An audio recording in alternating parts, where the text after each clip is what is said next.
ಹಾವೇರಿಯಲ್ಲಿ ಅನಧಿಕೃತ ಗರ್ಭಕೋಶ ಶಸ್ತ್ರಚಿಕಿತ್ಸೆಗೆ ಒಳಗಾಗಿದ್ದಂತಹ 900ಕ್ಕೂ ಹೆಚ್ಚು ಮಹಿಳೆಯರು 9 ವರ್ಷದಿಂದ ನರಕ ಯಾತನೆಯನ್ನ ಅನುಭವಿಸ್ತಾ ಇದ್ದಾರೆ. ಈ ಕುರಿತಾಗಿ ಇವತ್ತು ಡಿಸಿ ಕಚೇರಿಗೆ ಮುತ್ತಿಗೆ ಹಾಕಲಿಕ್ಕೂ ಕೂಡ ಮುಂದಾಗಿದ್ರು.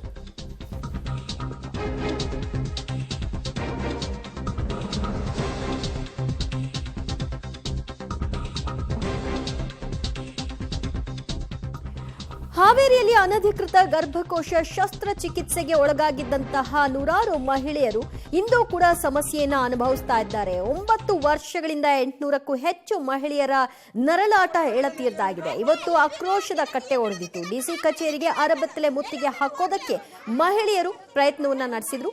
ಡಿಸಿ ಕಚೇರಿಯ ಬಳಿ ಬರ್ತದ ಹಾಗೆ ಪೊಲೀಸರು ಪ್ರತಿಭಟನಾ ನಿರತ ಮಹಿಳೆಯರನ್ನ ತಡೆದ್ರು. ಈ ಸಂದರ್ಭದಲ್ಲಿ ಪೊಲೀಸರು ಮತ್ತು ಮಹಿಳೆಯರ ನಡುವೆ ವಾಗ್ಯುದ್ಧವೂ ಕೂಡ ನಡೆಯಿತು. ಹಾವೇರಿ ಉಸ್ತುವಾರಿ ಸಚಿವರಾಗಿರ್ತಕ್ಕಂತಹ ಶಿವಾನಂದ ಪಾಟೀಲ್ ಅವರನ್ನ ಭೇಟಿ ಮಾಡಲೇಬೇಕು, ಅವಕಾಶ ಮಾಡಿಕೊಡಿ ಅಂತ ಆಗ್ರಹಿಸಿ ಪ್ರತಿಭಟನೆಯನ್ನ ನಡೆಸಲಾಗಿದೆ.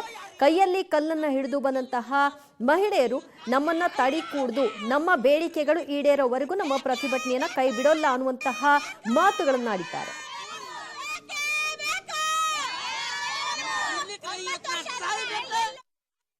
ವರ್ಷಾತ್ರಿ ನಾವು ನ್ಯಾಯಕ್ಕಾಗಿ ಹೋರಾಡಕತ್ತಿ ಗರ್ಭಕೋಶ ಆಪರೇಷನ್ ಆಗಿ ಏನು ನ್ಯಾಯ ಸಿಕ್ಕಿಲ್ಲ ಸರ. ಬದುಕು ಮಾಡಕ್ ಆಗ್ತಾ ಇಲ್ಲ. ನಮಗೆ ದಯವಿಟ್ಟು ನ್ಯಾಯ ಕೊಡಿಸಿ. ಬೆಂಗಳೂರಿಗೆ 4 ಸತ ಹೋಗಿ ಬಂದ್ರು ನಮಗೆ ಯಾರು ದರ್ಕಾರ ಮಾಡ್ಲಿಲ್ಲ ಸರ. ಈ ದೇವಗಿರಿಗಿನೂ 10 ಸತ ಬಂದ್ರು ಸರ ನಾವು ಯಾರು ನಮಗೆ ನ್ಯಾಯ ತಗೊಳ್ಳಿಲ್ಲ ಸರ. ಎಲ್ಲರೂ ಸೇರಿ ನಮಗೆ ನ್ಯಾಯ ಕೊಡಿಸ್ರಿ ಅಂತ ನಾವು ನಿಮ್ಮನ್ನ ಕೇಳ್ಕೊಂತೀವಿ. ಬದುಕು ಮಾಡಕ್ ಆಗ್ತಾ ಇಲ್ಲ ಸರ.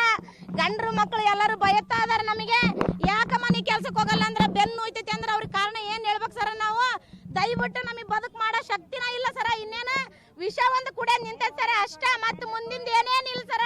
ಯಾಕಂತಂದ್ರೆ ನ್ಯಾಯ ಬೇಕು. ನಮಗೆ ನ್ಯಾಯ ದೊರಕಿಸ್ಕೊಡಿ ಸರ. ಬೆನ್ನು ನೋವು, ಒಬ್ರಿಗೆ ಕಾಲು ನೋವು, ಒಬ್ರಿಗೆ ಸೊಂಟ ನೋವು.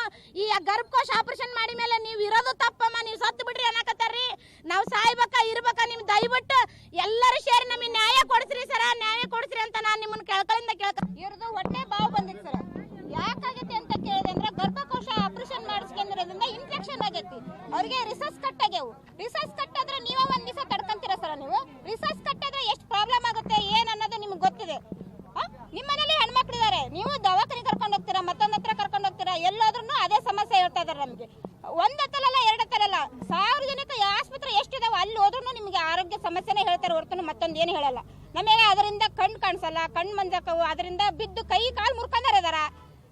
ಇದರಂತಾನೆ ನಮ್ ಜನದೊಳಗ 6 ಜನ ನಿಧನರಾಗಿದ್ದಾರೆ. ಅವ್ರಿಗೆ ಏನ್ ಪರಿಹಾರ ಕೊಡ್ತೀರಿ? ಎಲ್ಲರಿಗೂ ಕೊಡ್ತಾರ. ರೇಣುಕಾ ಸ್ವಾಮಿ ಏನ್ ಮಾಡಿದ ಅಂತ ಸತ್ತವನು, ಅವ್ರವ್ರ ಕಾಲಕ್ಕೆ ಸತ್ತವನು. ಆಪರೇಷನ್ ಆಗಿದೆ ಸರ್. ಎಲ್ಲ ಪ್ರತಿ ಹೋರಾಟಕ್ಕೂ ಬಂದಿದ್ದಾರೆ ಸರ್ ಅವರು. ಇವ್ರಿಗೆ 3 ಮಕ್ಕಳಿದಾವ. ಅವ್ರಿಗೆ ಯಾರು ದಿಕ್ ಸರ? ತಂದೆ ಏನ್ ನೋಡ್ತಾನ? ತಂದೆ ಕುಡಿದು ತಿರ್ಗಾಡ್ತಾನ. ತಾಯಿ ಇದ್ರೆ ಏನಾರ ಯಾರ್ದಾರ ಮನೆ ಕಸ ಮುಸ್ರಿ ಅದನ್ನ ಮಾಡಿ ಜೋಪಾನ ಮಾಡ್ತಾರ. ಹೌದು. ಅವ್ರ ರೇಣುಕಾ ಸ್ವಾಮಿ ನಮಗೆ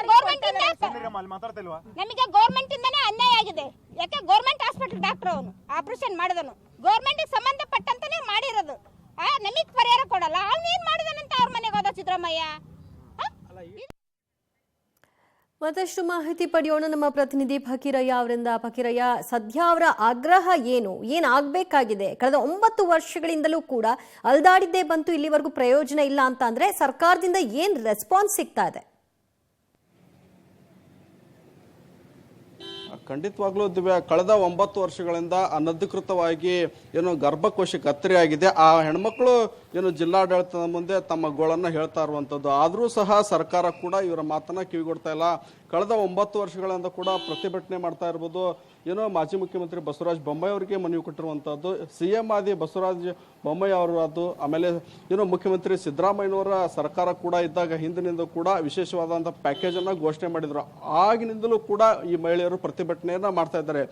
ಏನೋ ಈಗಾಗಲೇ ಈ ಹೋರಾಟದಲ್ಲಿ ಭಾಗಿಯಾದಂತಹ ಏನು 5 ಮಹಿಳೆಯರು ಈಗಾಗಲೇ ಅಂದ್ರೆ ಅನಧಿಕೃತವಾಗಿ ಗರ್ಭಕೋಶರಿ ಆಪರೇಷನ್ ಮಾಡಿಸಿದ ನಂತರ 5 ಮಹಿಳೆಯರು ಸಾವನ್ನಪ್ಪಿರುವಂತದ್ದು. ಹೀಗಾಗಿ ಸರ್ಕಾರ ಕಳೆದ 9 ವರ್ಷಗಳಿಂದ ಕೂಡ ಇವರ ಪ್ರತಿಭಟನೆ ಕೂಗನ್ನ ಕೇಳ್ತಾ ಇದೆ. ಆದ್ರೆ ವಿಶೇಷವಾದಂತಹ ಪ್ಯಾಕೇಜ್ ಅನ್ನ ಘೋಷಣೆ ಮಾಡ್ತಾ ಇಲ್ಲ. ಹೀಗಾಗಿ ಮಹಿಳೆಯರ ಆಕ್ರೋಶ ಹೆಚ್ಚಾಗಿದೆ ಅಂತಾನೆ ಹೇಳ್ಬೋದು. ಈಗ ಇವತ್ತು ಶಿವಾನಂದ ಪಾಟೀಲ್ ಅವರು KDP ಸಭೆಯನ್ನ ಜಿಲ್ಲಾಧಿಕಾರಿ ಕಚೇರಿಯ ಒಳಗೆ ಮಾಡ್ತಾ ಇರುವಂತದ್ದು. ಹೀಗಾಗಿ ಬೆಳಗಿನಿಂದಲೂ ಕೂಡ ಮಹಿಳೆಯರು ಒಂದು ರೀತಿ ಅರೆಬೆತ್ತಲೆಯ ಪ್ರತಿಭಟನೆಯನ್ನ ಮಾಡಿ ಸರ್ಕಾರದ ವಿರುದ್ಧ ಆಕ್ರೋಶವನ್ನ ವ್ಯಕ್ತಪಡಿಸಿದ್ರು. ನಮ್ಮ ಜೊತೆಗೆ ಮಹಿಳೆಯರಿದ್ದಾರೆ, ಅವರನ್ನ ಮಾತಾಡಿಸುವಂತ ಕೆಲಸ ಮಾಡ್ತೀನಿ. ಅವ ಏನು ಪ್ರಮುಖವಾಗಿ 9 ವರ್ಷದಿಂದ ಸರ್ಕಾರ ಏನು ಹೇಳ್ತಾ ಇದೆ ನಿಮ್ಗೆ? ಹ್ಞೂನ್ರಿ ಮಾಡ್ತವೆ ಅಂತಾರ್ರಿ ಸರ, ಸುಮ್ಮನೆ ಇರ್ತಾರ. ಹ್ಞೂನ್ರಿ ಮಾಡ್ತವೆ ಅಂತಾರ, ಇಲ್ಲಿಗೆ ಬರ್ರಿ ಅಲ್ಲಿಗೆ ಬರ್ರಿ ಅಂತಾರೆ ಸರ. 5 ಸತ 6 ಸತೆ 10 ಸತೆ ನಾವು ಬೆಂಗಳೂರಿಗೆ ಹೋದ್ರು ನಮಗೆ ನ್ಯಾಯ ಕೊಡಿಸ್ಲಿ ಸರ. ಇಲ್ಲಿಗೆ ಬಂದು 9 ಪಟ್ಟನ ಇಲ್ಲಿಗೆ ಬಂದವು ಸರ, ಅವೇರಿಗೂ ನ್ಯಾಯ ಕೊಡ್ಲಿಲ್ಲ ಸರ. ನಮಗೆ ಎಲ್ಲಿ ಹೋದ್ರೂ ಮಾಡ್ತೇವಮ್ಮ ಸರಿ ಅಂತಾರೆ ಸರ. ನಾವು ಸಾಯೋದು ವಯಸ್ಸ ಬಂತ್ರಿ ಸರ, ನಮಗೆ ಬದುಕು ಬರಂಗಿಲ್ಲ. ಗರ್ಭಕೋಶ ಆಪರೇಷನ್ ಅದಿಂದೆ ಕಾಲು ನಡೆಯಕ್ಕೆ ಬರಂಗಿಲ್ಲ, ಕಣ್ಣು ಮಂಜು ಕಾಣ್ತಾವೆ ಸರ. ಬೆನ್ನು ಅಂತೂ ಎನಿ ಟೈಮ್ ಬರೀ ಒಂದು ಕೊಡಪಾನ ಹೊರಕ್ಕಾಗಲ್ಲ ಸರ. ಮನ್ಯಾಗ ನಮ್ಮನ್ನು ಇಟ್ಕೊಳೋ ಶಿಸ್ತಿಯಲ್ಲೇ ಇಲ್ಲ. ಅದಕ್ಕೆ ನಾವು ನ್ಯಾಯ ಕೊಡಿಸ್ಬೇಕಂತ ನಿಮ್ಮನ್ನ ಕೇಳ್ಕೊಂತ ಸರ್. ಅಮ್ಮ, ಈಗ ಎಷ್ಟು ಜನ ಮೃತಪಟ್ಟಿದ್ದಾರೆ? ಪ್ರಮುಖವಾಗಿ ಸರ್ಕಾರದ ಪ್ರಮುಖ ಬೇಡಿಕೆ ಏನು ನಿಮ್ದು? ನಮೀಗ ಸರ್ಕಾರದಿಂದ ಒಬ್ರಿಗೆ 5 ಲಕ್ಷ ಪರಿಹಾರ ಕೊಡ್ಬೇಕಂತೇಳಿ ನಾನು ಸರ್ಕಾರಿಗೆ ಕೇಳ್ಕೊಂತ ಅದನ್ರಿ ಸರ್. ಒಬ್ಬರಿಲ್ಲ ಇಬ್ಬರಿಲ್ಲ 5 ಜನ ಸತ್ತಿದ್ದಾರೆ.